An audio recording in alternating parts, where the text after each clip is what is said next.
bagaimana seorang yang bangkrut dengan kondisi 2,2 miliar utang, itu hanya dalam tempo 1,5 tahun, itu hutangnya cuma tinggal 300 juta. Bahkan sekarang dia sudah punya pabrik. Masya Allah, luar biasa. Salah satu percepatannya adalah teknologi. Memang kehidupan ini kan bertingkat-tingkat nih. Tobakan antobak, setingkat demi setingkat. Jadi memang pemahaman SD harus tuntas, masuk SMP tuntas, masuk jangan kaget. Memang kalau kita sebenarnya kita yang kolonial ini kerjaan kita adalah mengumpulkan yang milenial. Saya teringat sekali apa yang dikatakan oleh Bu Nuriyati Subakat, ownernya Wardah itu. Saya ini sudah tua katanya.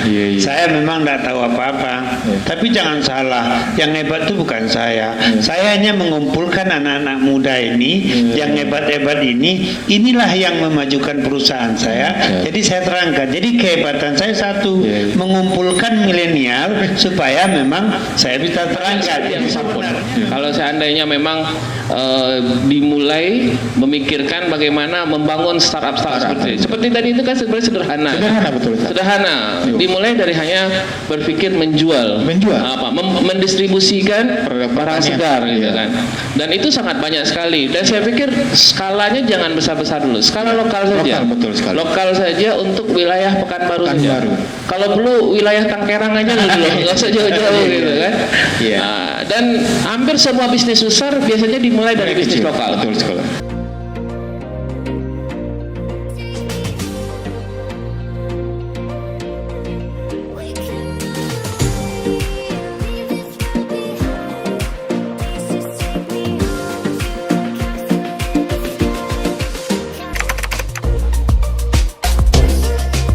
Termotivasi dengan ngobi, kita makin percaya diri dengan bisnis yang kita lakukan.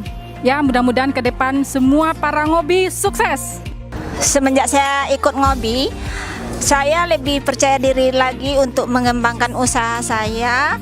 Dan di ngobi juga saya dapat ilmu banyak dari pengusaha sukses. Dan ngobi begitu mengasih motivasi kepada kita untuk lebih sukses lagi. Banyak sekali manfaat yang kami dapatkan, terutama bagi kami pelaku-pelaku atau orang-orang yang baru belajar berbisnis, bisa berkenalan dengan orang-orang yang sudah berpengalaman dan sudah berilmu di bidangnya masing-masing. Nah, bagi kami yang pemula-pemula ini, alhamdulillah sangat bersyukur sekali bisa berada di tempat ini, bertemu kawan-kawan semuanya, tempat kami belajar tersebut dan tempat kami bertukar pikiran, bertanya, dan segala sesuatu yang bisa kami lakukan di sini. Banyak sekali. Bismillahirrahmanirrahim. Assalamualaikum warahmatullahi wabarakatuh. Alhamdulillah. Alhamdulillahirabbil alamin. Wassalatu wassalamu ala asrofil anbiya'i wal mursalin wa ala alihi wa ashabihi ajmain. Amma ba'du. Alhamdulillah, hari ini setelah sekian lama ya kita Salasa Ngobi vakum karena kita mengikuti instruksi pemerintah untuk tidak berkumpul. Nah, maka hari ini edisi perdana kembali setelah PPKM level 4. Jadi Salasa Ngobi kita insya Allah kita mulai aktifkan lagi mulai hari ini insya Allah. Baik, Bapak Ibu, memang hari ini cuaca cukup luar biasa ya, tidak begitu panas dan juga agak sejuk, jadi cukup nyaman. Baik, kita hari ini memang sedang masih dalam kondisi pandemi walaupun levelnya masih udah turun. Tadi habis diskusi dengan Ustaz Sarullah, kalau levelnya udah level 2 PPKM. Nah, alhamdulillah. Mudah-mudahan nanti levelnya jadi level 1, bahkan nggak ada pakai level-level lagi. Jadi nggak ada pedas lagi. Alhamdulillah juga banyak kegiatan yang sudah mulai berkumpul, beberapa acara-acara. Jadi kita akan mulai lagi. Baik, Bapak Ibu sekalian, Salasa Ngobi, hari ini kita mengusung tema bagaimana internet marketing ya. Nah, hari ini sudah hadir pembicara kita yang luar biasa sekali, Ustaz Sarullah. Alhamdulillah. Ya. Ustaz Sarullah salah satu juga praktisi internet marketing saya, dan juga dosen di salah satu perguruan tinggi swasta di Pekanbaru, Universitas Muhammadiyah. Iya, Universitas Muhammadiyah. Dekan ya. Masya Allah. Jadi beliau sekaligus akademisi juga pelaku bisnis ya, jadi luar biasa. Jadi memang tepat sekali. Jadi nanti kalau ada misalnya teman-teman mahasiswa atau karyawan bilang, oh kami karyawan atau kami akademisi, nggak mungkin bisnis. Nah, kita bisa gali dari beliau bagaimana membagi waktu, manajemen waktu untuk bisa melakukan pekerjaan tetapnya di sambil dengan berbisnis ya. Baik, kemudian kita lanjut ke bicara kedua yang tidak asing lagi, Ustadz Zulfadli. Masya Allah, ini terakhir kalau nggak salah sudah master ya. Alhamdulillah, selamat ya. S2. Master dari UIN. Yang kedua dari Rumah Sakit Safira. Master LC. Lulusan COVID. Masya Allah. Jadi kita sudah ada gelar baru juga ya. Jadi buat teman-teman yang mungkin selama ini tidak mengenyam pendidikan tinggi, tapi dengan pandemi ini akan ada gelar baru ya, LC. LC. Lulusan COVID. Masya Allah. Ya, baik, sahabat Salasa Ngopi, hari ini memang seperti biasa kita siap Selasa mengadakan insya Allah setiap minggu. Nah, sebelumnya memang kita biasa di Akasia, mungkin beberapa waktu ke depan kita akan sini-sini, mungkin ada beberapa tempat lain ya. Jadi pantau. Nah, di Akasia juga akan lanjut. Jadi silahkan pantau terus, lihat terus sosial media kita, baik itu Instagram, YouTube maupun Facebook ya. Itu informasi akan ada terus. Nah, apalagi kita alhamdulillah hari ini sudah mulai aktif lagi ya di sosial media. Nah, jadi buat teman-teman yang hari ini belum hadir, bisa saksikan di live FB kita ya, bisa lihat langsung. Nah, dan bisa pantau langsung apa yang kita diskusikan hari ini. Baik, tanpa memperpanjang waktu ya, sahabat Salasa Ngopi, kita langsung saja. Mungkin kita serahkan langsung ke pembicara pertama kita, Ustaz Sarullah. Silakan, Ustaz. Baik, terima kasih. Assalamualaikum warahmatullahi wabarakatuh. Alhamdulillah, wassalatu wassalamu ala Rasulillah wa ba'du. Baik, terima kasih moderator yang sudah membawa kita acara ini. Alhamdulillah sudah berjalan sedemikian luar biasa. Dan untuk topik hari ini tentang internet marketing ya.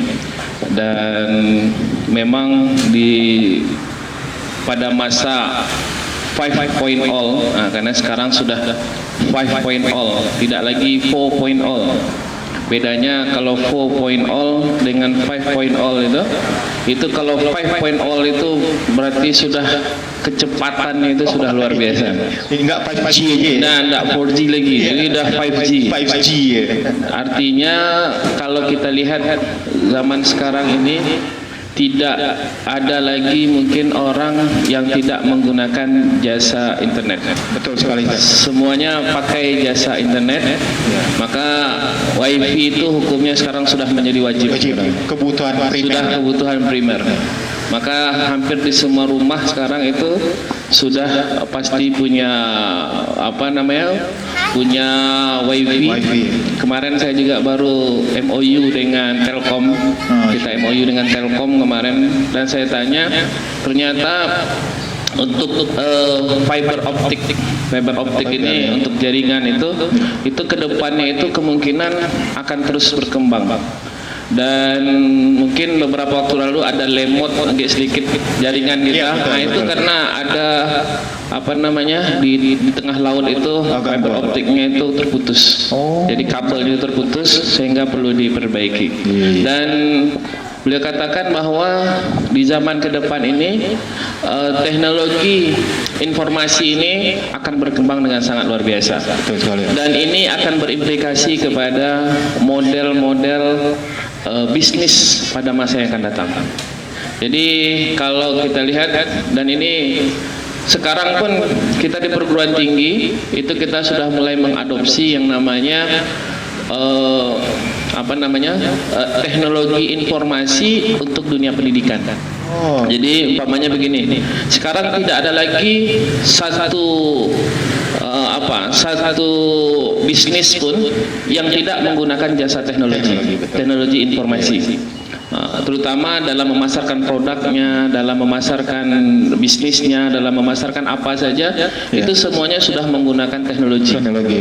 Contoh umpamanya seperti apa? Seperti kalau saya di rumah buat bisnis jual beli barang harian gitu. Kemudian ke depan ini saya lihat salah satu tantangan kita, bagaimana kita bisa menjual secara e-commerce. E-commerce ini dalam artian bisa nggak sekarang saya ingin membentuk sekarang di lingkungan itu komunitas. Jadi kita menggunakan teknologi seperti WhatsApp dan lain sebagainya itu untuk mereka bisa membeli produk secara online, kemudian kita antarkan ke tempat masing-masing. Kemarin baru saja dengan kawan-kawan saya coba melaunching sebuah produk. Saya dengan kawan-kawan itu di komunitas pondok pesantren. Jadi anak-anak pesantren itu sekarang butuh barang untuk disuplai ke pondok pesantren. Orang tuanya umpamanya jauh ada yang di Rohul, ada yang di Rengat, ada yang mereka kan butuh butuh barang untuk dikirimkan ke pesantren. Kalau seandainya mereka membeli barang di sana, kemudian dikirimkan ke sini kan kosnya lebih tinggi. Nah, kemarin kita coba merancang sebuah sistem. Mereka cuma seperti dia hanya pencet pakai aplikasi, seperti membeli di Shopee atau membeli di marketplace, gitu. Kemudian mereka tinggal klik saja. Kemudian nanti kita akan mengirimkan ke pondok pesantren. Kemana pondoknya? Mana pondoknya, umpamanya pondok Gontor, pondok Buku Salam, pondok apa. Jadi orang tua itu tidak lagi kesulitan. Dan ternyata itu lumayan ya, satu pondok sekian ratus orang. Satu hari itu minimal kita paling minimal saya tanya ke pondok itu 100 paket yang dikirim ke pondok itu. 100 paket yang diterima oleh pondok itu untuk itu. Ini peluang luar biasa. Jadi kalau kita kita mulai bisa mengambil peluang ini artinya zaman sekarang tidak ada lagi saya pikir sebuah bisnis yang tanpa dibarengi dengan teknologi informasi, marketing gitu. Betul sekali. Jadi kalau ke depan ini kalau kita ingin bersaing, maka saya di kampus kebetulan banyak punya kawan yang juga ahli dalam bidang pembuatan sistem. Jadi sekarang umpamanya untuk sekolah kita sekarang sudah buatkan sistem keuangan serta pelaporan terpadu sekolah. Jadi umpamanya sekolah itu, umpamanya nih Ustaz Zulfadli sebagai pengawas sekolah ini kan. Sekarang Ustaz Zulfadli mau tanya, sekarang berapa sih jumlah mahasiswa? Dia nggak perlu lagi nanya ke kepala sekolah jumlah mahasiswa berapa, nggak perlu. Cukup dia buka di handphonenya kelihatan jumlah mahasiswa. Bahkan kalau dia mau tahu sekarang berapa real uang di Umri mamanya, dia nggak perlu tanya lagi ke Umri, cukup dibuka di situ. Jadi setiap menit dia tahu update-annya. Berarti terjadi transparansi, Ustaz ya. Transparansi, efektivitas. Kemudian sebenarnya untuk masa yang ke depan ini kita tak perlu lagi ada lembaga audit sebenarnya. Karena setiap hari sudah diaudit sama dia real in time kan? Real time. Sekali input data baik itu dia keluar, dia masuk, dia langsung berubah gitu kan? Nah, semuanya berubah. Semuanya real time. Jadi kalau kita di kampus sudah menjalankan itu real time, bahkan e-budgeting pun kita sudah mulai jalankan. Dan itu terasa secara memang untuk tahap awal inilah permasalahan daripada e-marketing ini adalah permasalahan itu cost di awal yang mungkin bagi sebagian orang relatif besar. Investasi awal. Contoh umpamanya untuk membuat sistem itu kita butuh biaya 30 juta atau sampai 40 juta. Tetapi kalau dalam istilah ekonomi itu kita depresiasi kan, kita ini kan untuk sekian tahun, maka sebenarnya nggak terlalu besar. Contoh umpamanya kita sudah punya sistem sekarang penjualan online umpamanya. Anggaplah seperti Shopee apa. Ya. Mungkin waktu membuat dia butuh biaya besar. Betul. Tetapi ketika dia sudah startup ini sudah berjalan, Ya. maka keuntungan itu akan lebih berlipat-lipat lagi. Betul. Maka saya lihat sekarang hampir di semua lini sekarang digalakkan oleh pemerintah Ya. untuk para anak-anak muda yang gemar startup ini. Iya. Bahkan itu mereka diberikan fasilitas asal mereka mau menjadi startup muda, Ya. itu akan diberikan fasilitas. Kenapa? Insya Allah. Karena ke depan sistem informasi ini akan merajai Pasti. hampir di semua lini. Bahasa gini, orang yang menguasai informasi akan menguasai dunia. Iya, kan kayak gitu kira-kira. Orang bukan hanya sekedar informasi kan, orang yang menguasai teknologi informasi ya. Karena kalau informasi mungkin pada zaman dahulu informasi, iya, tetapi seperti sekarang itu. teknologi informasi. Contoh umpamanya orang yang bisa mendesain sistem. Iya. Maka ke depan saya pikir kalau kita ingin maju di lembaga-lembaga kita ini, maka kita harus berkolaborasi dengan orang-orang yang memahami sistem. Oke. Jadi- Baik, gini Ustaz. Nah, ini kan kita udah lihat bagaimana efek luar biasanya teknologi, apalagi teknologi informasi untuk perkembangan kemajuan dunia. Nah, untuk UMKM sendiri, gimana kira-kira apa sih? Karena kan gini, kita tahu sendiri ya, yang nama UMKM kita ini kadang-kadang kebanyakan ya, itu terjun ke UMKM itu karena terpaksa. Bahasanya nggak ada solusi lain, ya udahlah berbisnis lah gitu kan. Nah, terkadang terpaksa ini ya gimana ya? Mungkin karena doktor ekonomi juga atau karena nggak dapat pekerjaan segala macam. Nah, akhirnya kesannya pengen mau ke teknologi itu agak gimana? Harus belajar lagi, harus bagaimana? Nah, kira-kira untuk UMKM sendiri, gimana solusi yang terbaik kalau dengan Kalau penerapan menurut saya, teknologi? karena tadi sudah disebutkan kapitalisasinya sangat besar, artinya kita untuk membentuk sistem itu kan butuh biaya besar. Betul. Maka jalan keluarnya mesti kita bangun komunitas UMKM. Oh, Dalam artian mungkin umpamanya saja dalam pikiran saya kemarin itu sudah kita mulai. Saya ada beberapa orang yang ibaratnya yang mengumpulkan barang tadi. Iya. Jadi beberapa UMKM kita buat dalam satu kelompok. Jadi umpamanya setidaknya untuk tahap awal kita nggak usah banyak-banyak, mungkin Ya. umpamanya 20 sampai 30 UMKM ya. yang tetapi dengan diferensiasi barang yang berbeda. Beda-beda. Mungkin ada yang memproduksi keripik, Ya. ada yang memproduksi kopi, ada yang memproduksi apa yang berbeda-beda. Kemudian kita buat dalam satu komunitas. Dalam bentuk seperti aplikasi gitu. Kemudian komunitas tersebut kita munculkanlah sebuah aplikasi bisnis. Ya sebenarnya seperti membuat tapi yang sederhana namanya. Ya. Membuat seperti Shopee dan lain sebagainya itu tidak terlalu sulit. Iya. Karena kita sudah pengalaman di kampus Iya. untuk membangun sebuah sistem itu asal infrastrukturnya sudah terpenuhi infrastruktur serta kebutuhan itu sudah diidentifikasi, Iya. maka akan sangat mudah membuat sistem itu. Betul. Dan zaman sekarang rata-rata mahasiswa S1 Iya. rata-rata sudah bisa membuat aplikasi. Masya Allah. Aplikasi sederhana ya. yang mungkin untuk kebutuhan komunitas saja. Iya. Karena begini, kenapa seperti Shopee dia butuh biaya besar? Ya. Karena Shopee dia butuh rumah besar untuk orang masuk ke dalam sistemnya, dia tidak hang. Iya. Karena dia Karena skalanya besar. Maka kalau seandainya kita yang punya hanya 20 komunitas saja, ya. maka cukup sebenarnya kita membuat rumah yang kecil saja untuk untuk e-marketing tersebut sebagai display kita itu. Oke. Artinya mungkin untuk tahap ke depan ini kita tak usah terlalu bermuluk Betul. besar. Ya. Mungkin beberapa UMKM yang bersama satu visi dengan kita, Ya. kita coba bangunkan startupnya. Gitu. ya.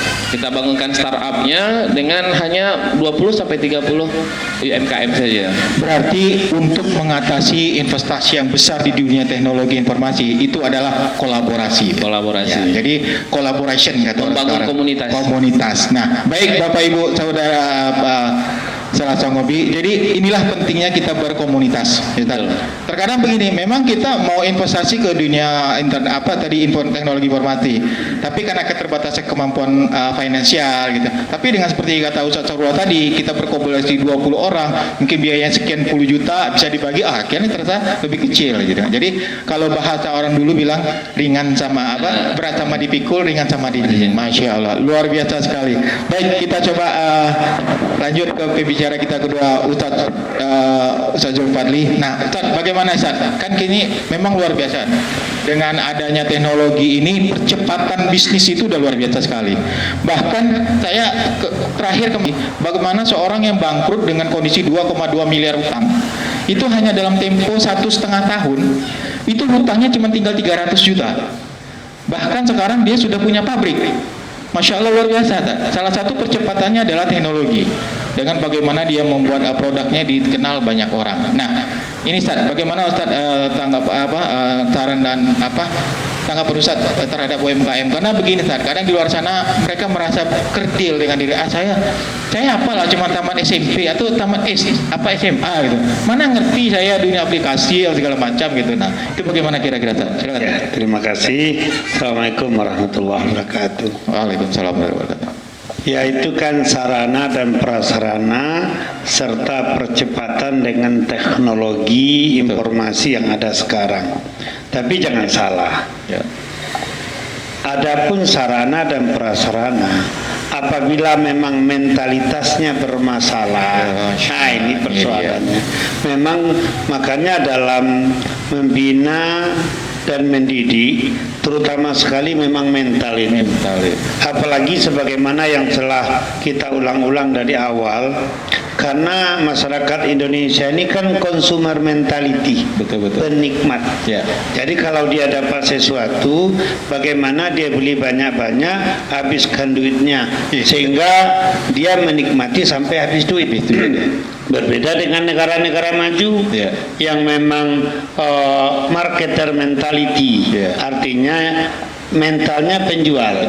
Dia kalau dapat sesuatu ini enak, berarti dia berpikir bagaimana memperbanyak dan menjualnya. Sehingga di samping banyak dia punya duit. Nah, ini bedanya. Jadi makanya memang mental inilah yang harus memang dibina sedini mungkin.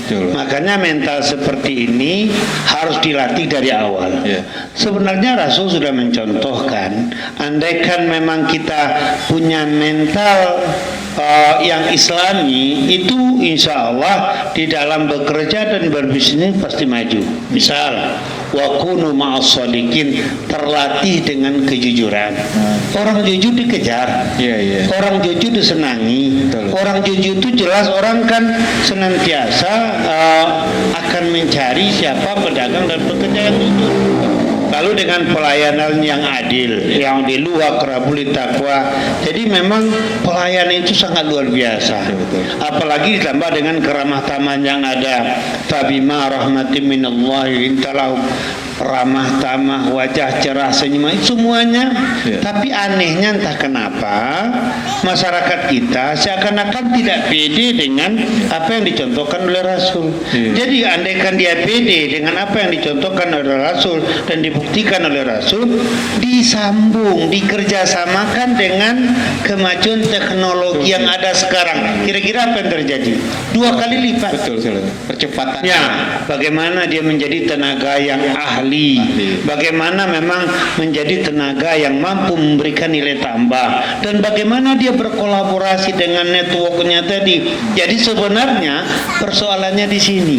Andaikan mentalitas ini sudah terbina dengan baik, dengan adanya kemajuan teknologi dalam kondisi sekarang, percepatannya luar biasa. Tetap tampil menjadi saudagar dan pekerja terbaik. Nah, persoalannya itu sekarang yang menjadi persoalan mendasar sekali.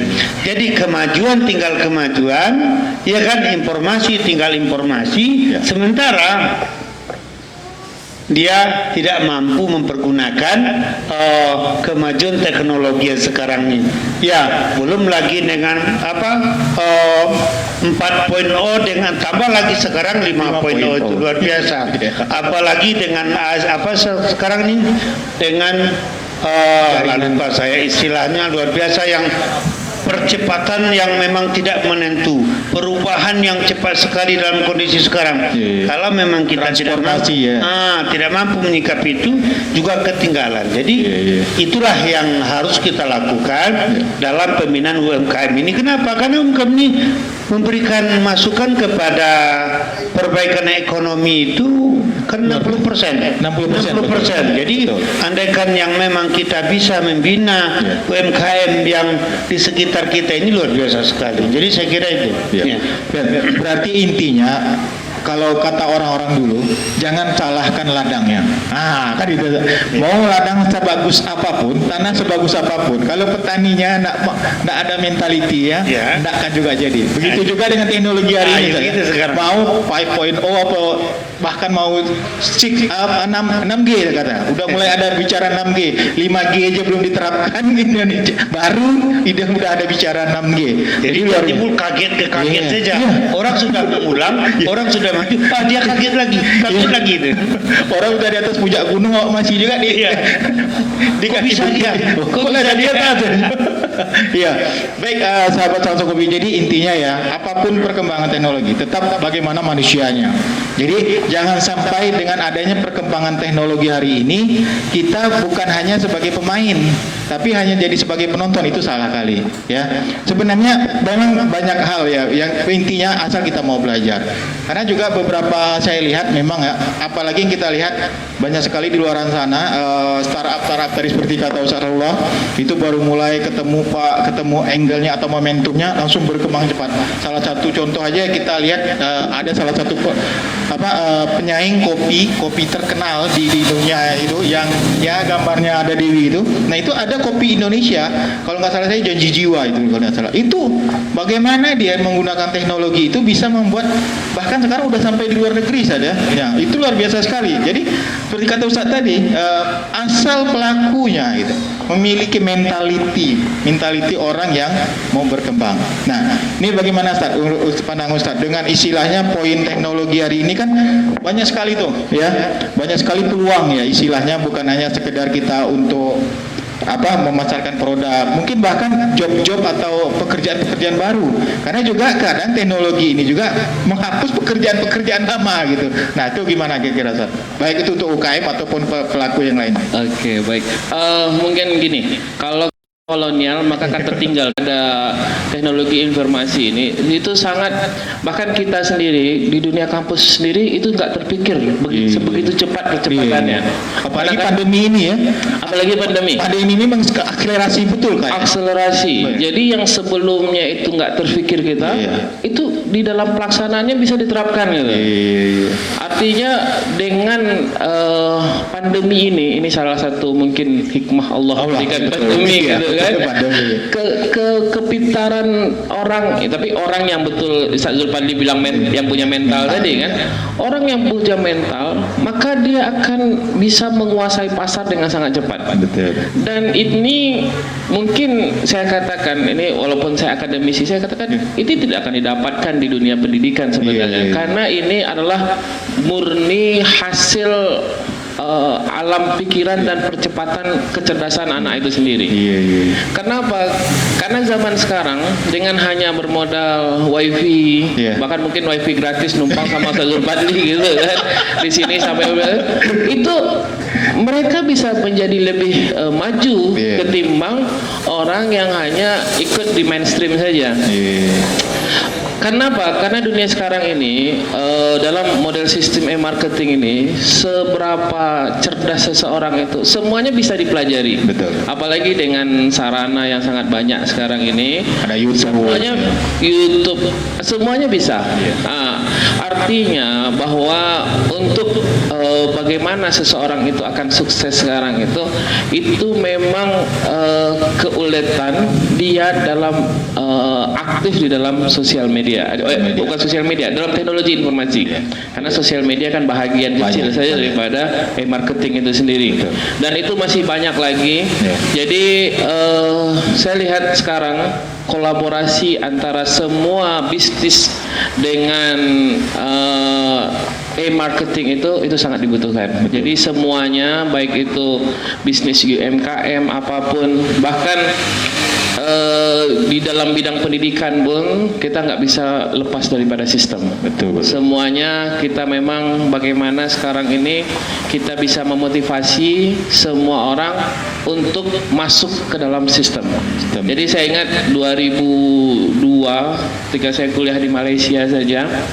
Di Malaysia itu 2002 itu mereka itu sudah mengagungkan sistem informasi. 2002 ketika kita zaman lemot, super lemot, sistem wifi kita, kan? Mungkin bukan wifi internet. Wifi belum banyak waktu itu. Wifi belum banyak, internet aja pakai kabel. Itu saya ingat 2002 itu mereka sudah luar biasa. Dan sekarang dilihat memang secara teknologi di negeri-negeri luar lebih cepat berkembang. Tapi tidak menutup kemungkinan sebenarnya, karena hampir zaman sekarang ini tidak ada lagi yang yang punya keterbatasan untuk jaringan itu, dan hampir semua kita sudah sangat familiar dengan dengan segala teknologi informasi itu. Sekarang bagaimana kita terus mengasah tentang kemampuan marketing kita. Artinya kalau nanti ada sebenarnya sebuah diagram ya tentang marketing ini, itu bagaimana kita bisa link ke semua lini. Nah, itu yang penting sekarang. Artinya jangan sampai istilahnya itu jangan sampai berhenti kita untuk mempelajari tentang internet marketing ini. Jadi terus digali informasi, dibuat kajian-kajian atau dibuat pembelajaran terus tentang marketing atau ini. Singkat gitu ya. Dan itu sebenarnya banyak di beberapa platform media itu sangat banyak sekali. Bahkan informasinya di sekelas marketplace pun ada jual gitu. Ada jual maksudnya video-video tutorial untuk apapun itu. Udah ada yang jual kayaknya. Ya, di marketplace, di mana saja, di Facebook, hampir semuanya sudah. Dan usahakan setiap bisnis linkkan dengan internet marketing. Betul. Artinya sekarang saya mulai bisnis dengan kawan-kawan itu mulai bisnis jasa pengiriman sistem informasi. Jadi jangan sampai kita berbisnis sekarang offline, itu nggak ada zamannya lagi. Semuanya harus menggunakan online sistem. Baik, luar biasa sekali Bapak Ibu ya. Jadi Bapak Ibu para pelaku UMKM khususnya kita komunitas ngopi, pertama jangan pernah hilang kepercayaan diri. Mau umur kita walaupun kolonial gitu kan, kita bisa berpikir secara milenial. Karena apa? Memang hampir mungkin bukan lagi 50% kayak, mungkin ada 70% kolonial pun sudah megang gadget kayak. Karena udah menjadi aktivitas hidup kita sehari-hari. Daripada gadgetnya cuma dipakai untuk ngelihat sosmed atau nonton YouTube, itu aja mendingan bisa dipakai untuk mempelajari. Seperti tadi kita beli aplikasi yang untuk belajar gitu. Nah, saya teringat sekali kemarin saya sempat didatangi oleh anak-anak muda luar biasa, mungkin usianya masih di bawah 30 tahun. Mereka ini mendevelop sebuah aplikasi yang berkolaborasi dengan petani, Ustaz. Jadi begini, waktu itu mereka berpikir bagaimana orang belanja sayur tapi tidak ke pasar.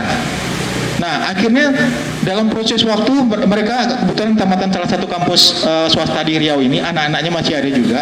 Nah, jadi mereka cerita, kami coba cari tim, cari teman, mulai yang itu. Akhirnya bertemu 3 orang, terciptalah aplikasi. Saya akan sebut aja di sini. Mungkin Bapak Ibu bisa buka di aplikasi store, itu namanya Warung Segar. Nah, itu start awal berdiri, omsetnya cuma 6 juta per bulan. nggak sampai setahun itu omsetnya menjadi 70 juta, hampir 10 bulan kurang lebih. Karena sempat saya disodorkan laporan keuangan karena saya diminta untuk mempelajarinya. Masya Allah, luar biasa. Bahkan BI mensuntik mereka, membantu mereka hampir 600 juta dalam bentuk cold storage. Jadi semua, karena BI punya komunitas petani, tapi nggak tahu di mana kesalurkan. Nah, karena petani kan tahunya cuma menanam, memasarkannya agak repot gitu kan. Nah, anak-anak muda inilah yang jadi tukang marketingnya, dibuat dalam platform tadi yang bentuknya warung segar. Nah, mereka menjual. Nah, itu dari 70 naik pokoknya sampai udah 100-an. Terinformasi terakhir mereka ikut festival kemarin bulan kalau nggak salah bulan Agustus di Festival Syariah di Bank BI. Mereka juara 1 untuk tingkat Riau, juara 2 untuk tingkat Sumatera. Bahkan akan dikompetisikan ikut skala nasional yang akan diketemukan dengan investor asing. Nah, itu luar biasa kan? Kebayang, usia di bawah 30 tahun istilahnya bagaimana tadi menggunakan teknologi dan berkolaborasi. Nah, jadi mungkin Bapak Ibu ya mungkin dari masa kolonial gitu ya. Kita lihat aja anak-anak milenial yang mereka yang punya seperti tadi kemampuan untuk melakukan itu, yuk kita kolaborasi. Mungkin seperti itu solusi terbaik hari ini saya. Betul. Karena orang kolonial ini mau belajar lagi agak berat. Inilah efeknya kalau seandainya menterinya dipimpin oleh ketua Gojek gitu. Jadi semuanya dibawa kepada online ya. Dan memang ya di dunia akademik pun kita itu anak-anak itu diberikan ruang bebas untuk berbisnis seperti entrepreneur dan lain sebagainya. Ini suatu terobosan yang bagus. Saya pikir ke depan ya. Artinya bahwa generasi milenial kita itu mereka sudah familiar sekali dengan sistem informasi dan startup lain sebagainya. Memang yang dibilang tadi itu memang ya hampir setiap tahun itu ada kompetisi startup namanya. Betul. Jadi itu termasuk startup juga. Dan tahun kemarin kebetulan ada salah seorang teman saya dosen di Brawijaya di Malang itu juga mendapatkan awards karena dia sama modelnya, tetapi yang dia buat adalah untuk itu seperti wisata.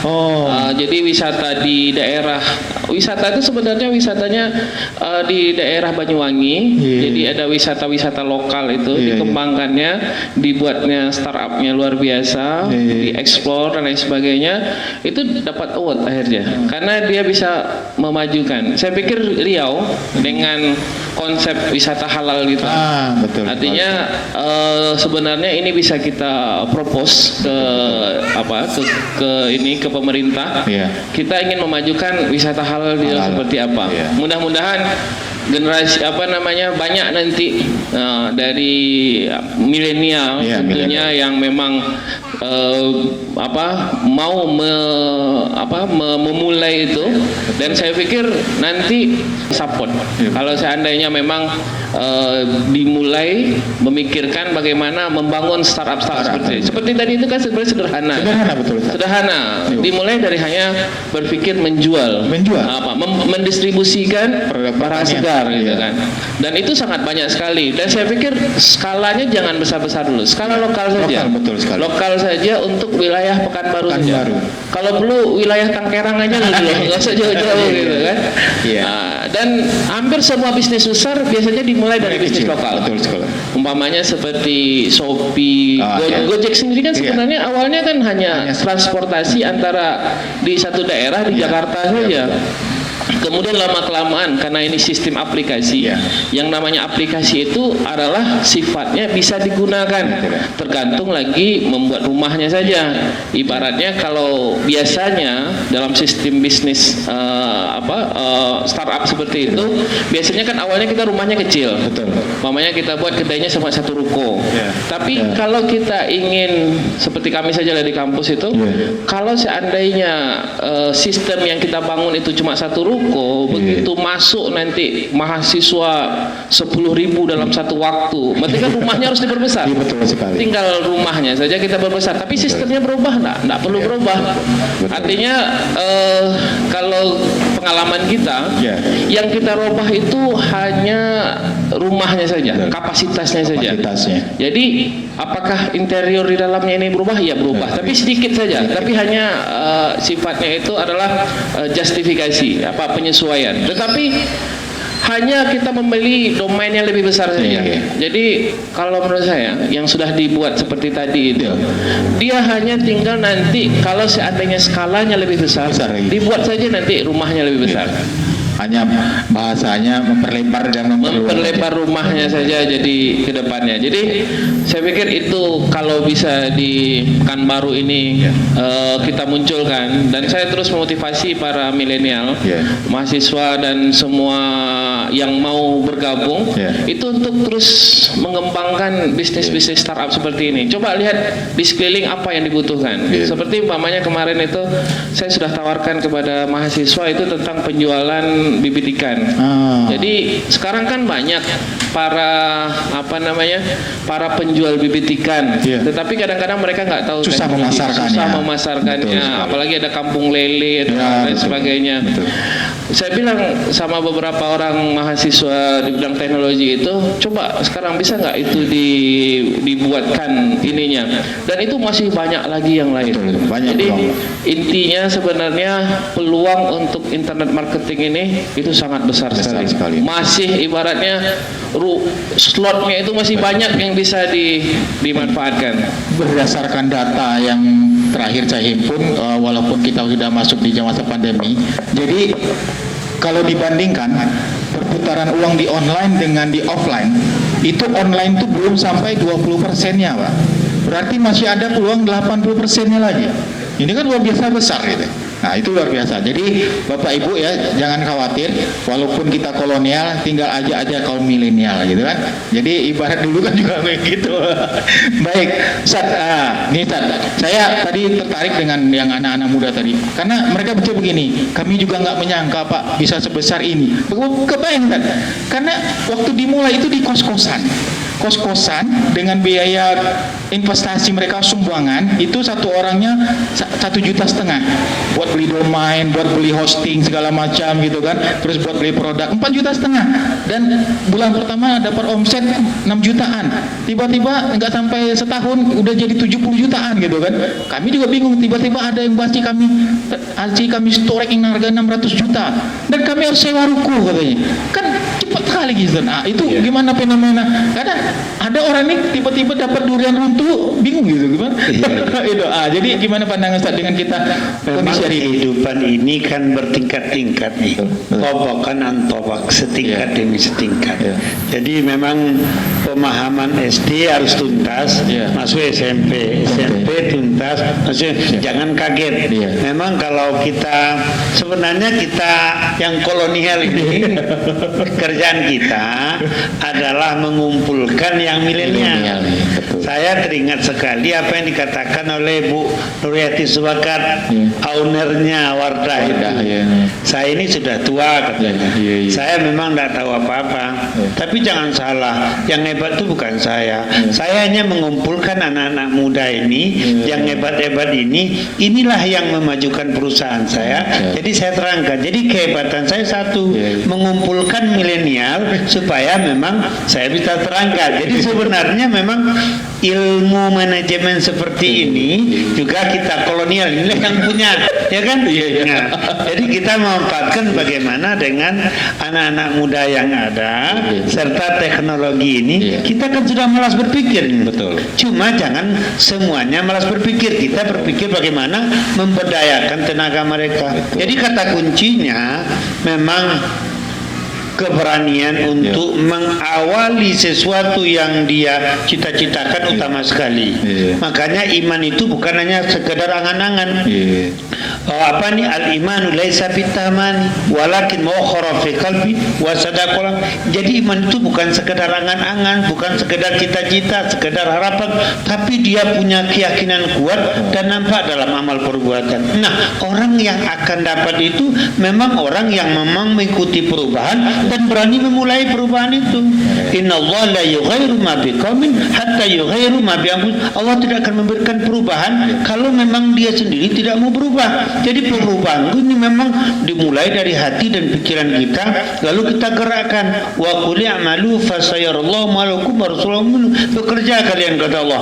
Allah akan melihat pekerjaanmu, Rasul akan melihat pekerjaanmu, orang beriman akan melihat pekerjaanmu. Jadi memang kita memang harus mampu memang melakukan atau mengambil perubahan-perubahan yang ada sekarang, karena memang ketinggalan. Nah, caranya berbeda-beda, ya kan? Mau dari samping sini boleh, samping sini boleh, dari tengah boleh. Nah, yang sekarang bagaimana kita mampu memberdayakan anak-anak muda ini untuk mendukung usaha kita yang ada. Kalau tidak memang ketinggalan. Kenapa kok menurun omset kita? Nah, sekarang ada perbaikan dengan melibatkan anak-anak muda seperti itu, karena dia masih cerdas atau fresh mengambil perkembangan yang ada sekarang ini. Saya kira itu. Ya, kita tahu juga Rasulullah SAW sendiri datang itu membawa perubahan, ya, Ustaz, ya. Ya kan? Jadi istilahnya perubahan itu sendiri tidak bisa kita untuk hindari, gitu, Ustaz, ya. Jadi memang ya Bapak Ibu ya. Jadi jangan sampai nanti memang mungkin terkadang kita seperti kita yang mungkin 40-an ke atas, saya juga udah 40 ke atas ya. Jadi mungkin mengalami fase yang bagaimana edukasinya tidak seperti hari ini. Ya, istilahnya baca buku begini ya. Baru 5-10 tahun terakhir ini kita baca setiap hari masuk semua gitu kan. Nah, baik Bapak Ibu. Nah, ini mumpung nih kita pembicara luar biasa kita sedang hadir, bagi Bapak Ibu saya beri kesempatan kalau ada yang ingin bertanya, jangan malu-malu. Ingat kata Ustaz tadi, yang penting kita nggak usah takut, ya. Walaupun kita mungkin belum bisa ABCD, itu ada kaum milenial yang bisa kita arahkan. Baik, silakan kalau Bapak Ibu ada pengen pertanyaan, silakan.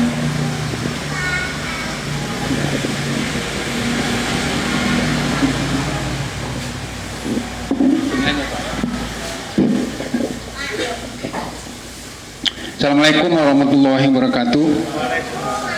Alhamdulillah, alhamdulillahirabbil alamin. Wassalatu wassalamu ala asyrofil anbiya'i wal mursalin wa rasulillah ajmain. Asyhadu an la ilaha illallah wa asyhadu anna rasulullah. Terima kasih kesempatannya Pak Mukhlis untuk bisa saling tukar pikiran mungkin Pak Ustadz ya. Dan juga kawan-kawan di acara Selasa Ngopi ini. Tadi Pak Ustaz Sarullah ya kaitan dengan bisnis di bidang digital marketing.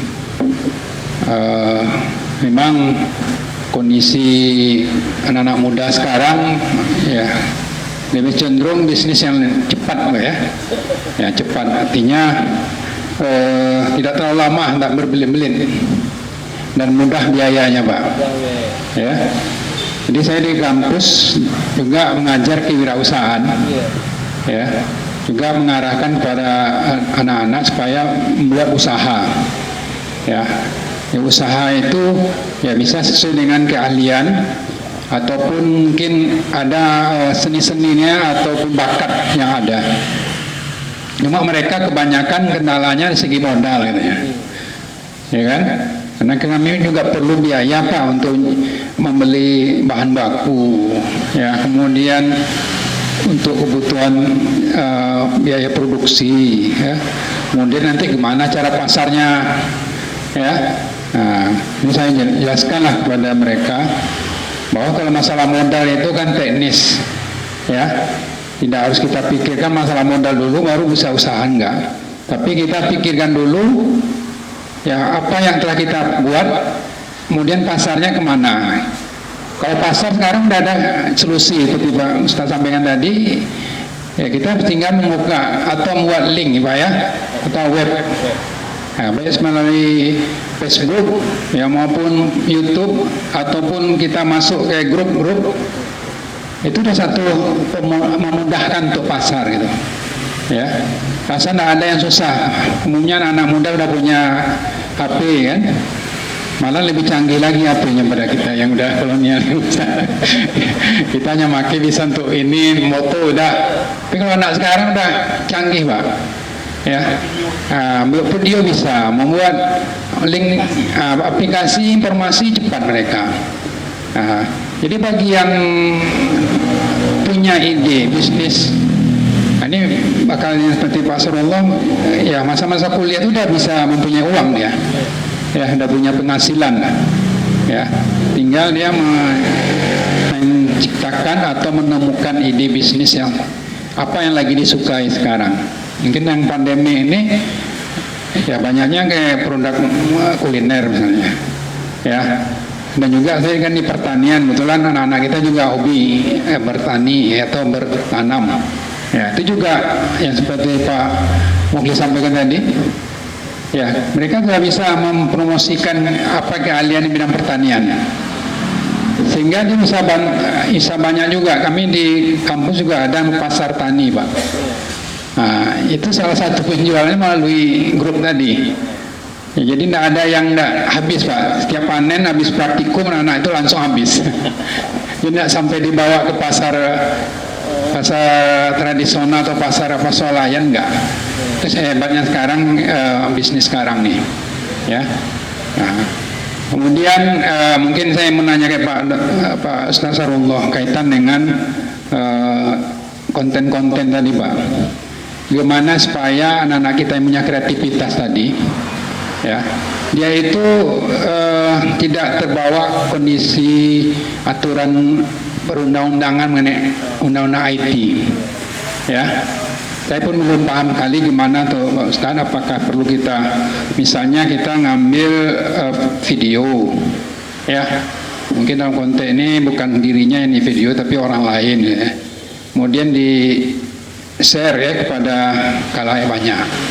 Apakah itu ada bentuk izin dulu sama orang yang bersangkutan, ya. Kemudian mungkin ada yang kita daftarkan dulu konten kita, nanti baru kita boleh share.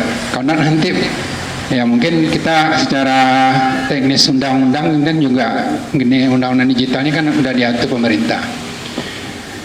Nah, kemudian yang kedua, segi ini mungkin dengan Pak Ustadz tadi masalah mentality, Pak, ya.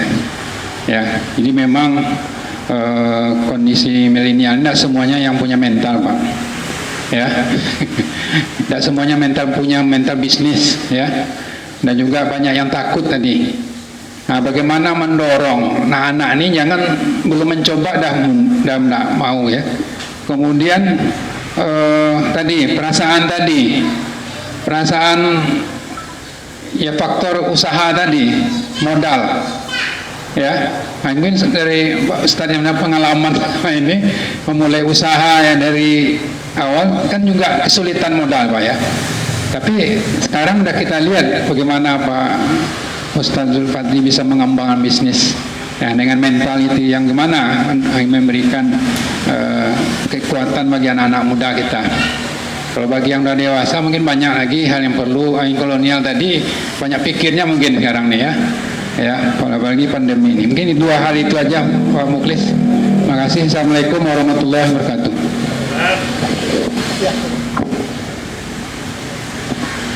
Baik, mungkin kita sambung satu pertanyaan lagi ya dari ibu-ibu di sini. Silakan.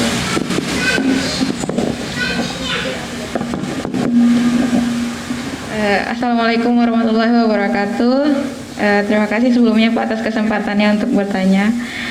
Jadi sebenarnya pembahasan internet marketing ini banyak yang ingin saya tanyakan seperti ini. Terkadang UMKM itu belum punya mindset, ada di dalam penjualan mereka biaya yang harus disisihkan untuk internet marketing. Karena menurut mereka ya secara offline saja saya sudah bisa menjual, kenapa saya harus lewat internet gitu kan, Pak, ya. Sementara sebenarnya kalau misalnya bisa dilihat secara global, internet marketing juga bisa digunakan untuk brand awareness. Sementara para pedagang atau UMKM kecil yang sebelumnya juga Bapak sudah sampaikan, bahkan mereka untuk berdagang tuh ya karena mereka terhimpit kebutuhan ekonomi, tidak terpikir untuk punya penyisihan biaya internet marketing. Karena internet marketing bukan sekedar yang kayak kita marketing nih melalui internet, penjualan kita akan meningkat. Dia melalui beberapa fase branding dulu, ini dulu, melalui konten. Nah, sementara tidak semua pengusaha atau UMKM yang sudah punya mindset yang seperti itu. Nah, bagaimana kita mengubah mindset pengusaha atau UMKM yang itu tadi yang saya katakan, secara offline saja saya sebenarnya sudah menjual. Kenapa saya harus memilih untuk internet marketing? Karena itu punya cost tersendiri untuk itu.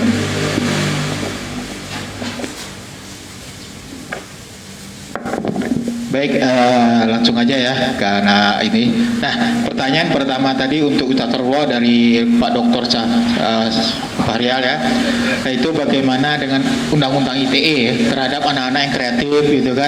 Apakah nanti ya kita tahu sendiri ya, kadang dengan ada itu akhirnya kreativitas juga bisa jadi ya bagaimana tertekan gitu ya, mungkin takut-takut gitu kan. Nah, nanti ini masuk pula dia dilaporkan somasi segala macam. Oke, sekarang.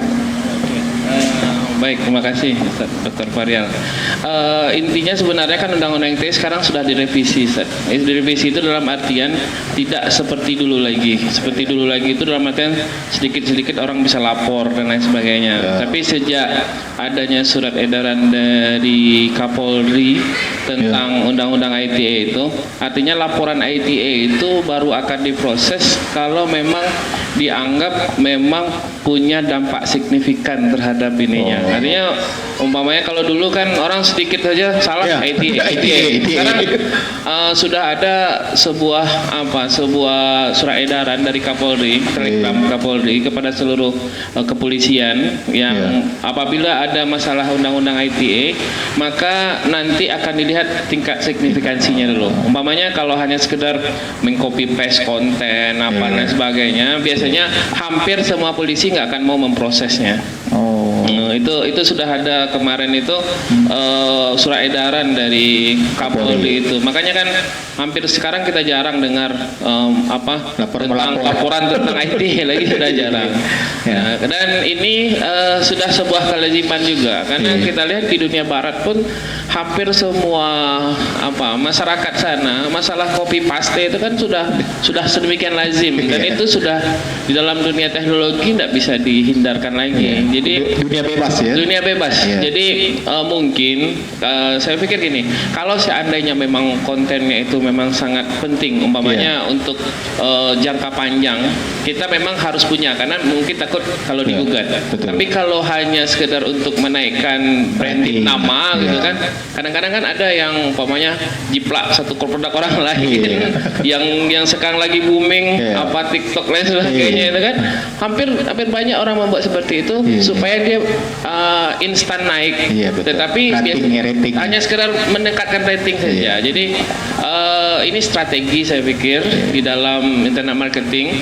Artinya kalau hanya untuk menaikkan sales penjualan, maka nggak usah dipikirkan kali masalah masalah ITE tadi, masalah ITE tadi, kecuali memang kita seperti menghina orang itu itu pasalnya lain nanti kan. Tapi kalau hanya untuk meningkatkan rating, nggak terlalu dipikirkan orang biasa rating. Tapi kalau umpamanya untuk branding suatu nama, umpamanya kita punya jualan umpamanya luxury kan, untuk ke depan nih 10 tahun kalau kita pakai satu musik orang ya memang harus ada kompensasi yang harus kita berikan gitu kan. Nah, itu mungkin yang perlu sedikit di dalam trik-trik marketing lah saya pikir itu Pak Dokter. Kemudian yang kedua Ibu tadi tentang bagaimana kalau seandainya UMKM, saya pikir gini Bu, UMKM tersendiri, tetapi bagaimana kita mengumpulkan UMKM itu tersendiri lagi. Jadi mungkin kalau UMKM disuruh mikir tentang internet marketing dia nggak sanggup, karena modal kita tadi kami sajalah di kampus itu kita untuk kita bisa teknologi informasi itu kita kuasai, itu hampir miliaran kita investasi di bidang teknologi informasinya. Ada namanya satu bidang tersendiri TIPD, teknologi informasi database data itu kita 1 tahun itu tidak kurang hampir 2 miliar kita anggarkan untuk pengembangan teknologi. Jadi pengembangan teknologi ini menghitung kos biaya yang sangat besar sekali. Jadi kalau kita cerita tentang UMKM tadi, maka saya pikir UMKM disuruh mikir teknologi pasti nggak akan mampu, internet marketing pasti nggak akan mampu. Jadi bagaimana yang lebih pasnya itu yang disampaikan oleh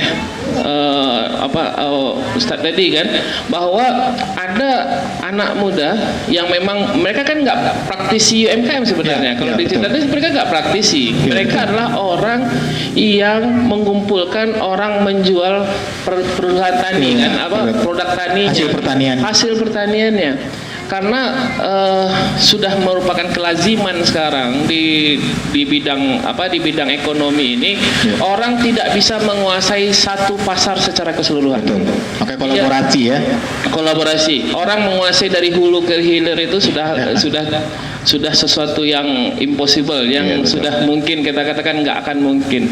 Yang mungkin apa? Yang mungkin adalah silahkan UMKM masing-masing dia punya UMKM. Maka yang kita butuhkan sebenarnya adalah komunitas UMKM. Jadi ibaratnya yang paling enak adalah hidup ini berbagi. Betul. Sharing. Berbagi ya kan. Dan itu yang paling susah biasanya kan. Bagi-bagi susah. Kalau kali-kali gampang. Apalagi tambah-tambah. Sharing gratis mau, tapi kalau udah bicara profit sharing. Tetapi dalam Islam kan sebenarnya konsep berbagi itu yang paling bagus. Betul sekali. Karena Islam itu konsep sedekah, sebenarnya konsep berbagi. Bahwa di antara bahagian kita ini ada bahagian orang lain. Betul.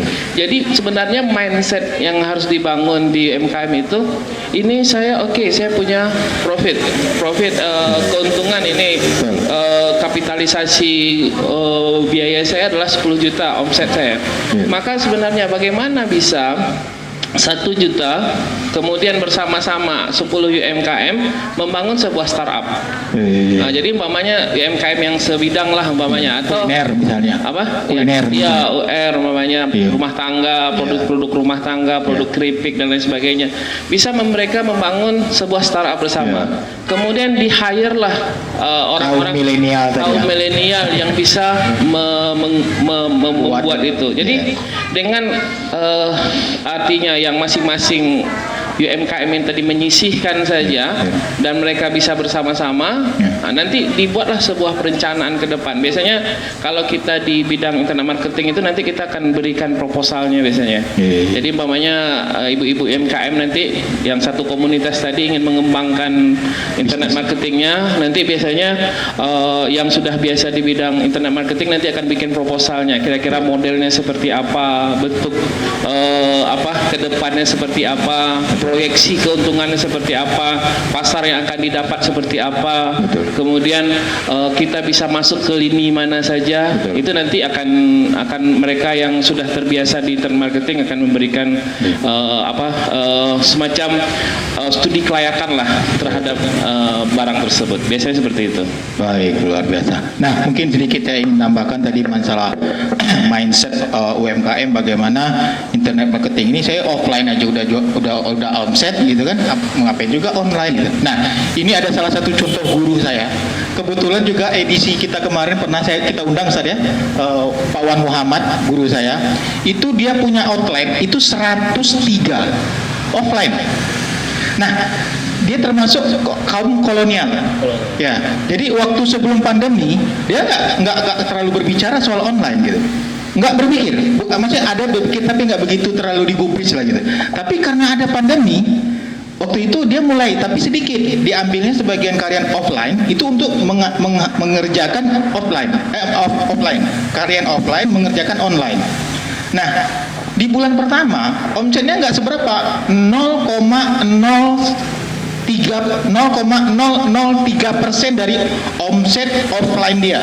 Jadi omset online-nya itu di bulan pertama 0,003%. Jadi kalau dia punya omset 1 miliar, berarti omset offline-nya 1 miliar, dia punya omset online waktu itu nggak sampai sekitar 30 juta. Kecil, tapi pada saat dia kebetulan beliau juga orangnya mau belajar, diskusi dengan teman-teman online.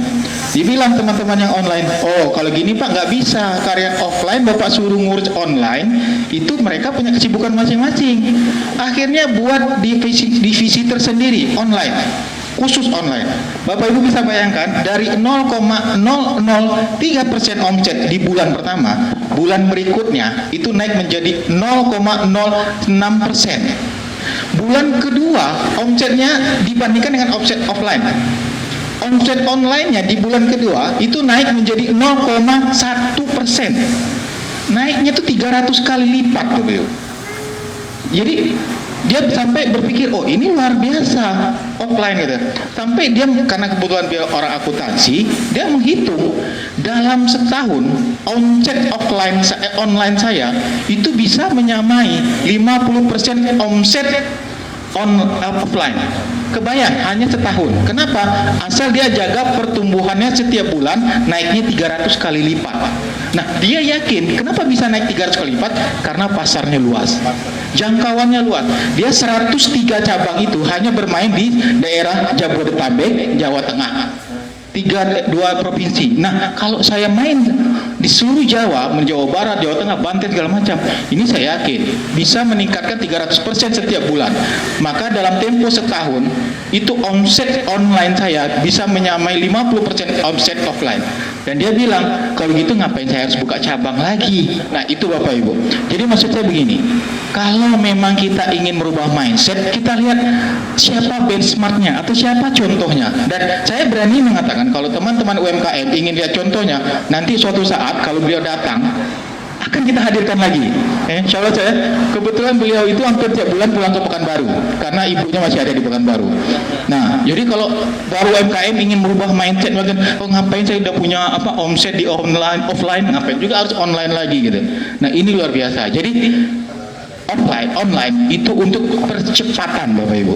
Bahasanya untuk akselerasi. Kalau mobil itu dari gigi 1 itu mau berapa kecepatannya ke gigi 2. Nah, itu nanti mungkin nanti suatu saat kita buat sesi kurs sendiri ya, Saudara. Bagaimana pengaruh offline itu untuk meningkatkan bisnis offline kita. Online meningkatkan bisnis offline kita. Nah, baik Ustaz. Pertanyaan kedua dari Pak Dokter Perkara modal ya. Mentality dan mentality. Memang masyarakat kita kan berpikir modal itu duit. Kalau Pak Khairul Tanjung yang 10 besar terkaya satu-satunya muslim itu, beliau sangat tidak setuju. Kalau modal itu duit. Salah satu modal duit. Kebetulan karena kita di waktu itu sebagai warga Muhammadiyah, seperti Anda seorang pimpinan Muhammadiyah, berarti warga Muhammadiyah itu adalah modal Anda.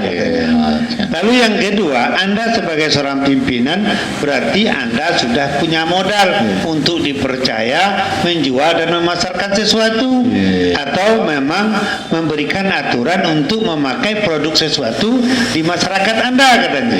Lalu yang kedua, dia contohkan juga HP ini. Ini kan rata-rata udah punya HP katanya, ya kan? Betul. Ini adalah modal dan modal informasi marketing tadi. Nah, kebetulan itu di produk kita sebelah itu ada anak sekolah sedang kuliah S2. Jadi dia tidak punya duit, tapi dia foto-foto saja produk kita yang ratusan jenis itu, di-share ke dosennya, ke gurunya, lalu pesan ini harga berapa, dia beli kemari dengan harga 800.000, dia ambil keuntungan lebih kurang 20-25%, dapat duit dia. Saya hitung-hitung tanpa modal, keuangan hanya cepret-cepret saja, dia dapat duit 4 juta 5 juta sebulan. Masya Allah. Ya, ini. Jadi sebenarnya ini adalah modal.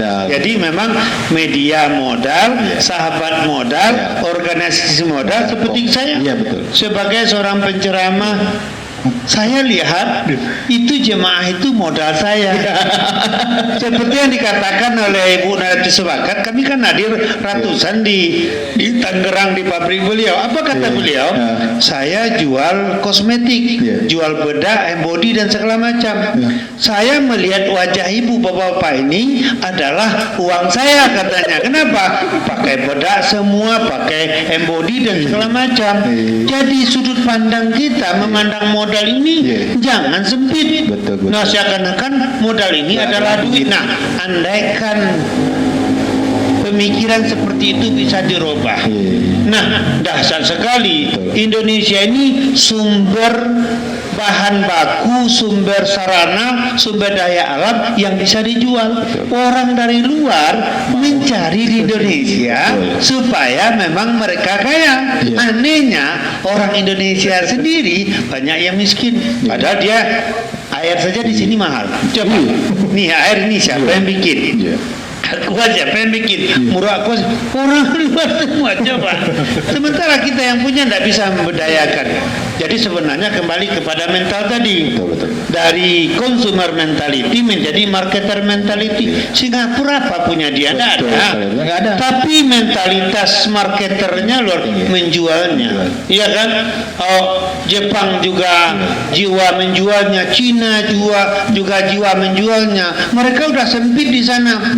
Tapi mereka bisa menjual apa yang ada di dunia ini. Yang ada bisa dijual. Yang ada. Andaikan kita bisa dijual oleh mereka, kita udah terjual semua ini. Ya kan? Udah terjual semua kita ini sebenarnya. Nah, itu yang harus dilakukan. Jadi makanya sekolah bisnis itu mahal. Betul. Seperti yang ada di Surabaya, informasi dari teman-teman kita, mereka semester 5 saja itu memang praktiknya sudah perdagangan. Sudah ada yang punya hasil itu omset 10 juta sehari. 10 juta sehari kalau seperti Frozen itu kalau di eceran 20% dapat keuntungan sudah berapa gaji sehari? Nah, coba. Baru semester 5. Nah, kadang kita memang tidak punya keberanian. Padahal sudah jelas Rasul menunjukkan sebagai saudagar yang sukses. Sahabat menunjukkan sebagai saudagar yang sukses. Lalu kita mencontoh jauh-jauh ke sana. Ya kan? Waqad kana lakum fi Rasulillahi uswatun hasanah.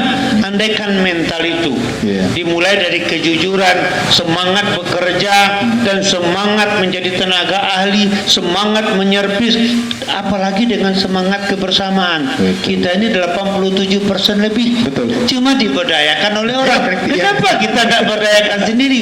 Saya harus belanja sama Pak Haji, saya belanja sama Pak Ustaz, sama Pak Dokter, sama ibu-ibu, jadi semua. Jadi berarti memang ada yang salah di pikiran kita. Jadi kembali kepada mental dan mindset tadi. Nah, kita harus berani memulai, harus senantiasa belajar, harus senang bekerja, dan harus istiqomah dengan pekerjaan itu. Memang sabar dalam suka dan duka. Ujungnya kan kesuksesan. Sudah pasti Allah memberikan yang terbaik orang yang berjuang di jalan kebenaran.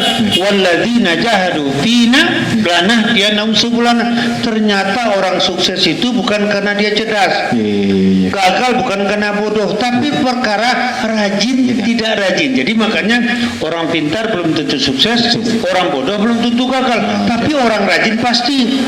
Menjadi wajah kita ini kurang rajin, hanya suka nengok, hanya suka nonton, hanya suka kaget. Orang sudah berani berbuat. Nah, ini besok saya lakukan ini. Jangan buang-buang kesempatan.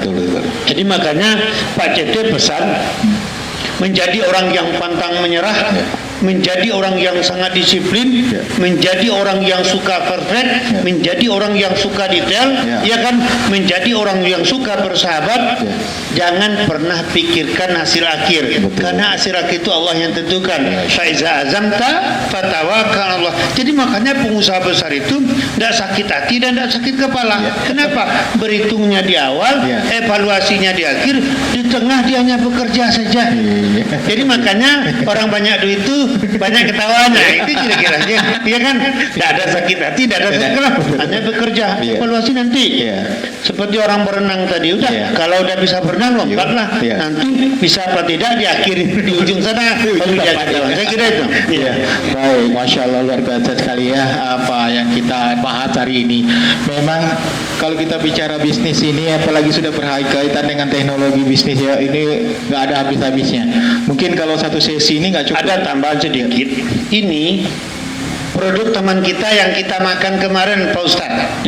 Ya kan? Saya tahu enak, harganya masuk. Saya bilang sama dia, antarkan ke toko saya. Lalu ada keripik lagi sana, enak, harganya masuk, antarkan ke toko saya. Dia produksi, saya jual. Tadi ada yang serakah, saya kritik dia. Saya bikin ini Pak Ustadz, lalu saya mau pasarkan ke sana. Allah tidak menjadikan dua hati dalam tubuh manusia.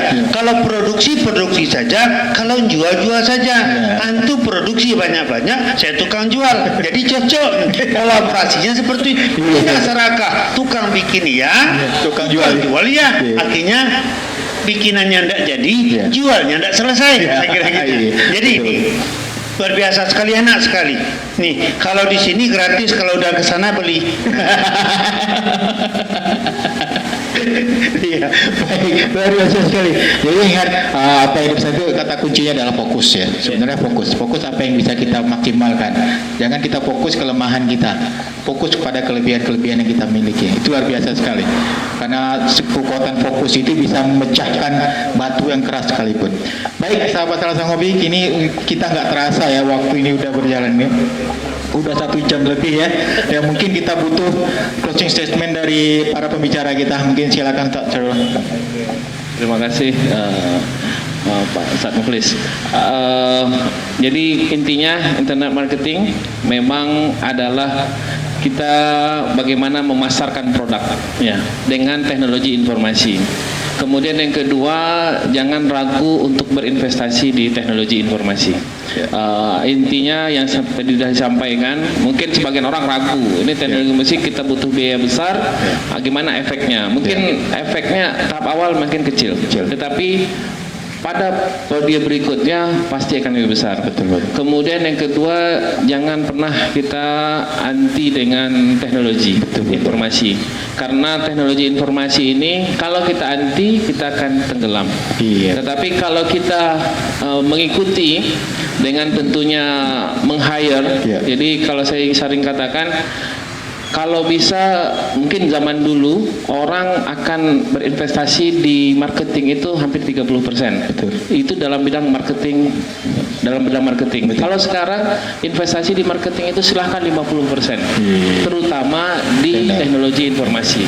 Jadi semakin bisa kita menguasai teknologi informasi, maka akan semakin semakin peluang untuk bisa di hadapan itu lebih besar, lebih mendapat lebih banyak, itu pasti lebih besar. Itu. Silakan closing statementnya kita sebelum tutup aja. Allah itu Maha Adil, memberikan kesempatan terbaik kepada semua kita. Cuma di bidang kita masing-masing. Cuma kadangkala kita tidak percaya terhadap diri kita. Banyak memuji orang, tapi tidak melatih potensi yang ada pada diri kita. Hati sama, pikiran sama, fisik sama. Sekarang kenapa kok berbeda hasilnya?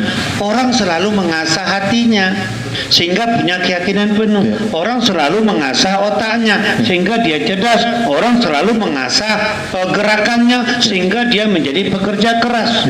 Jadi persoalannya, jangan pernah kita tidak mengambil kesempatan dari perubahan-perubahan dan kemajuan-kemajuan teknologi yang ada sekarang ini.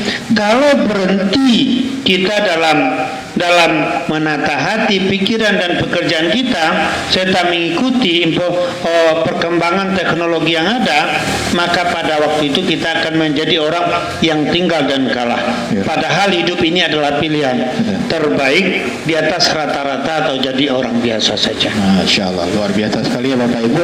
Mudah-mudahan bisa menjadi inspirasi dan memotivasi Bapak Ibu, baik yang belum usaha ataupun sudah usaha atau yang lagi usaha sedang mengalami permasalahan. Baik Bapak Ibu, semua kita memang seperti kata Ustaz tadi diberi kesempatan yang sama, tinggal bagaimana cara kita menyikapi. Baik, mungkin nanti minggu depan kita akan coba bahas yang lain ya. Jadi pantau terus ya sosial media kita. Baik. Nah, ini sedikit informasi dari tim pemerja. Kenapa ngopi ini ada ya? Salah satu tadi adalah bagaimana membentuk komunitas. Nah, komunitas kita ini kebetulan ngopi ini diselenggarakan oleh jaringan saudagar Muhammadiyah. Nah, dengan kita berjaringan tadi, seperti kata Ustaz tadi ya, dan beliau juga salah satu pemanfaat jaringan gitu. Salah satu bisnisnya menggunakan manfaat jaringan. Jaringannya bukan lokal Bapak Ibu, jaringannya nasional. Bahkan skala bisnis jaringan beliau itu udah bukan MM lagi, tapi udah TT gitu. Ya, triliun ya. Nah, jadi jangan takut untuk berkomunitas ya. Kita nggak usah, saya sekarang nggak ada apa-apanya. Semua kita terlibat Bapak Ibu, kita sama semuanya ya. Tinggal masalah kemauan saja ya. Itu tadi. Nah, jadi itu salah satu tujuan kita bagaimana hobi kita itu kan kita membentuk jaringan. Nah, Bapak Ibu yang sudah pernah mengikuti kegiatan Nasional Ngobi, bisa bergabung kita di jaringan saudagar Muhammadiyah. Karena insya Allah nanti jaringan saudagar Muhammadiyah secara nasional itu seperti kata Ustaz tadi, ada Bu Nuriyati Subakan, owner Wardah, Bapak Ibu. Bapak Ibu bisa bayangkan, beliau tidak menggunakan dana pihak lembaga keuangan. Kebayang Bapak Ibu, Wardah yang ada di seluruh Indonesia, bahkan ada beberapa negara itu untuk komite halal. Itu jaringannya saudagar Muhammadiyah loh.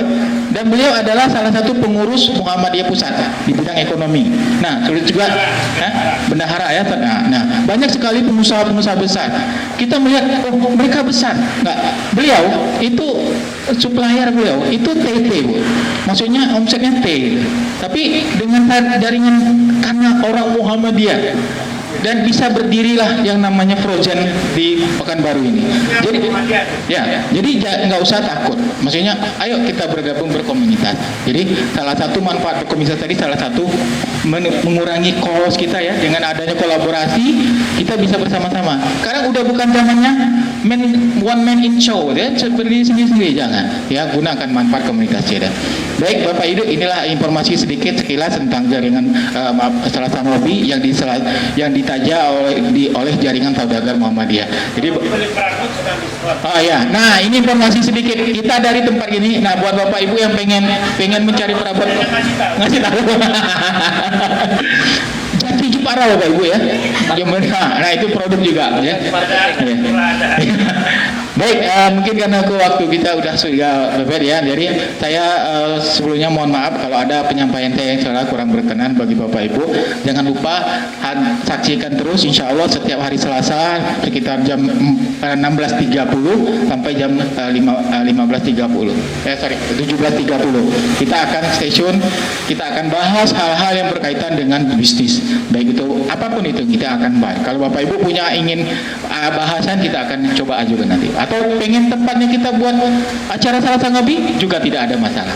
Baik, mungkin itu saja, lebih dan kurang saya mohon maaf. Assalamualaikum warahmatullahi wabarakatuh. Waalaikumsalam.